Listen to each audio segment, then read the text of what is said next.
லாஸ்ட்டாக போட்ட வீடியோலேயே சொல்லியிருப்பேன் பைனாப்பிள் கேக் செஞ்சேன்னு சொல்லிட்டு பைனாப்பிள் ஃப்ளேவரில் கேக் செஞ்சுட்டு பைனாப்பிள் க்ரஷ் போட்டு க்ரம் கோட்லாம் பண்ணி எடுத்துக்கிட்டேன். சாக்கோ சிப் நட்ஸு க்ரீம்லாம் போட்டு செட் பண்ணி எடுத்துக்கிட்டேன். 2 hours செட் பண்ணி எடுத்துகிட்டு அது மேலே வந்து அதுக்கப்புறம் டிசைன்ஸ்லாம் பண்ண ஆரம்பித்தேன்.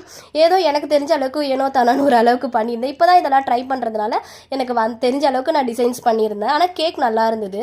அவங்க தம்பி குழந்தைக்கு பர்த்டேன்னு சொல்லி தான் இந்த கேக் செஞ்சுருந்தேன். அவங்க போயிட்டு பாப்பா கூட ஒரு ஃபோட்டோஸ்லாம் எடுத்துகிட்டு கேக் கட் பண்ண ஆரம்பிச்சிட்டோம்.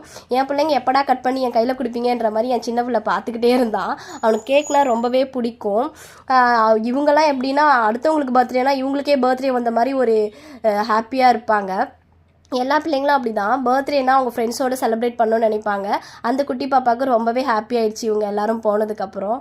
அப்படியே முடிச்சுட்டு நாங்கள் டின்னர்லாம் முடிச்சுட்டு தான் வீட்டுக்கு வந்தோம். என் பசங்க விடவே இல்லை என்ன. யாருக்காவது பர்த்டேனா கேக் செய்யுங்க, நீங்கள் தான் கேக் செய்கிறீங்களே செய்யுங்கன்னு சொல்லி ரொம்ப தொல்லை கொடுக்குறது. வீடியோ பிடிச்சா லைக் அண்ட் ஷேர் பண்ணுங்கள். நெக்ஸ்ட் வீடியோவில் பார்க்கலாம். பாய்.